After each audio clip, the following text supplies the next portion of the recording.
চলে যাব এখান থেকে, কেউ থাকবে না। যিনি থাকার উনিই যখন থাকেন নাই, কারো কাছে মালাকুল মউত অনুমতি নিয়ে আসে নাই, আসবে না।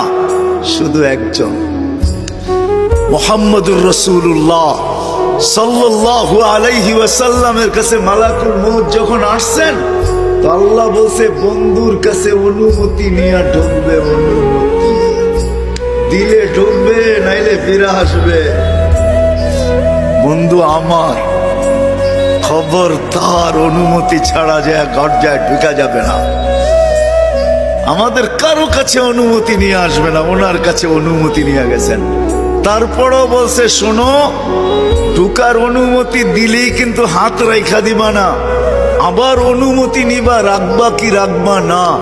বন্ধু যদি হ্যাঁ বলে তো রাইখো, যদি না বলে তো চলে আইসো। না বন্ধু আমার। কার বন্ধু? হ্যাঁ, কার বন্ধু? হাবিবুল্লাহ।